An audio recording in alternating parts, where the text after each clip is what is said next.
Hola, mi nombre es Roberto García Rosales, estudiante de nanotecnología, y yo les voy a hablar de los nanocompuestos de matriz metálica. Abordaremos algunos aspectos de la interfase, algunas distribuciones de diferentes partículas o fibras, y también abordaremos un poco de lo que son las especies de o tipos de matrices que se utilizan en este tipo de materiales.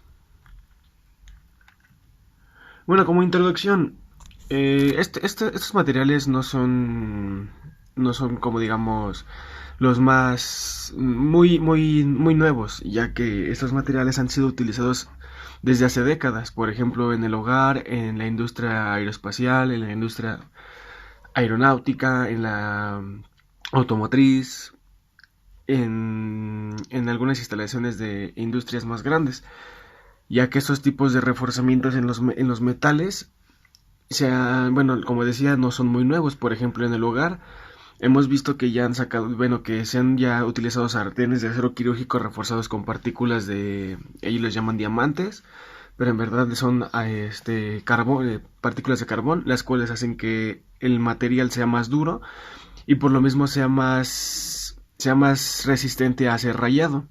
En los autos, pues ya se utilizan algunas aleaciones, bueno, por ejemplo, las fibras de carbón, ya se hacen inmersiones de fibras de carbón dentro de matrices metálicas, por ejemplo, de aluminio, para que éste sea más resistente y por lo mismo más liviano.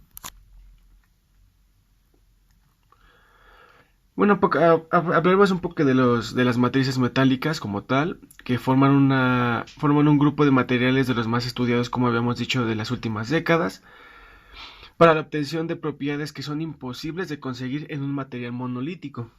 Por ejemplo, como decíamos, tenemos materiales monolíticos como el aluminio, el titanio, el magnesio, que son metales ligeros, pero tienen propiedades, bueno, tienen ausencia de algunas propiedades que para la industria son importantes. Por ejemplo, el aluminio es muy resistente a oxidarse, pero al mismo tiempo este mismo aluminio tiene limitantes térmicas. O por ejemplo el titanio, que es muy fuerte, muy resistente a temperaturas altas, pero asimismo no tiene algunas propiedades mecánicas que tienen algunos otros materiales. Es por lo mismo que se utilizan refuerzos dentro de esas matrices para aportarles de propiedades que ellos no tienen naturalmente.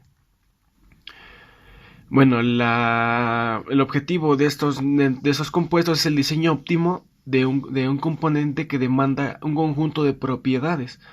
Por ejemplo, tenemos las altas resistencias, tenemos alta rigidez o ausencia de rigidez en algunos materiales, en donde utilizamos este tipo de materiales dispersos para proporcionar rigidez, alta resistencia, propiedades térmicas, por ejemplo, baja o alta transferencia de calor, una baja distorsión térmica, si en el caso queremos que el material sea superconductor de esta temperatura, que no distorsione la energía térmica para poderla aprovechar o poder ser un buen refrigerante.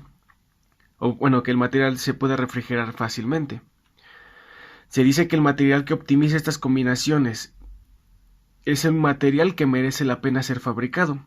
Se pueden combinar dos materiales de cualquier forma o compuesto para hacer un compósito.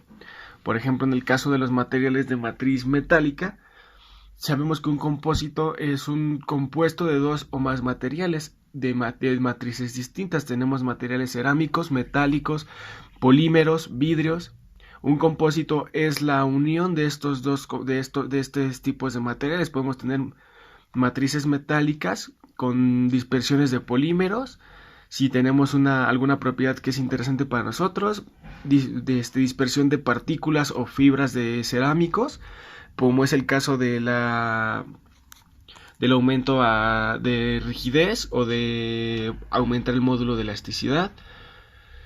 Tenemos también que podemos hacer una dispersión de matriz metálica con una dispersión metálica, sí, también se puede hacer eso, ya que hay muchos tipos de metales y estos metales pueden proporcionar diferentes propiedades a otro metal que no las tiene.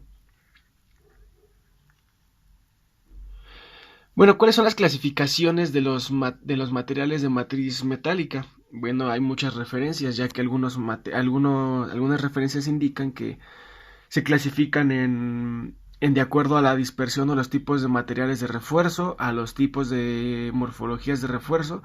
En este caso, la referencia que yo encontré dice que la clasificación se hace en dos familias. En aquellos materiales destinados para la aplicación de corte o desgaste, como los carburos cementados, aceros reforzados con carburos o entre otros. Estos básicamente las matrices se hacen con metales de transición como lo es el cobalto, el fierro y el níquel. Tenemos la segunda familia, que son aquellos materiales de alta rigidez, alta resistencia, módulo específico, normalmente destinados para aplicaciones estructurales en la industria automotriz o aeronáutica. También se utilizan en lo que es la industria de ingeniería civil para hacer puentes más resistentes, pero con bajo costo. Estas aleaciones se hacen con aleaciones de materiales ligeros, por ejemplo el aluminio, el titano y el magnesio. Bueno, aquí vamos a abordar las matrices utilizadas para fabricación de materiales compuestos de matriz metálica, obviamente. Bueno, principalmente hay que abordar cuáles son las funciones que tiene que tener la matriz para un material compuesto. Bueno, una de las principales es, en algunos casos, es proteger a las fibras o las partículas inmersas dentro de la matriz del ambiente exterior, ya que en este caso la matriz funge como protector para las partículas dispersadas, ya que a lo mejor estas partículas son muy sensibles en algunos casos, se recubren con esta matriz para que ésta las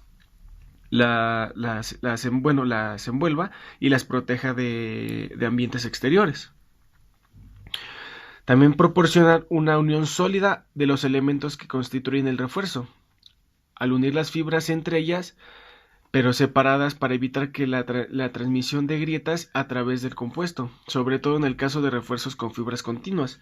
Por ejemplo, en este caso es adicionar lo que hace la matriz es unirlas lo más sólido posible para que no exista un área de corte, ya que al momento de utilizar fibras continuas, si se hace, por ejemplo, un corte transversal, este corte, de acuerdo, si es al contrario de lo que es si se hace un corte en esta parte, el material va a soportar más. ¿Por qué? Porque está en una dirección diferente a donde están las fibras. Pero si hacemos un corte en esta parte, se ve que el material va a ser más frágil. Entonces, en este caso, lo que hace la matriz es una unión más sólida para que al momento que hagamos un corte en esta parte, sea más difícil que el agrietamiento se propague.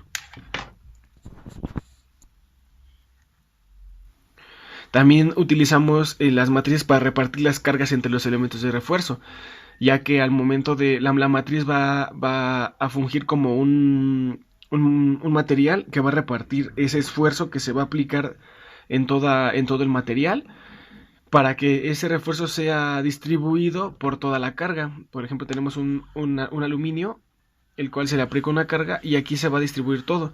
Lo que va a hacer es distribuir toda la carga a lo largo de todo el material para que las fases dispersas puedan bloquear más este esfuerzo. Entonces este tipo de refuerzos lo que hace es aumentar el módulo de elasticidad sin que este material llegue a su límite elástico y se rompa.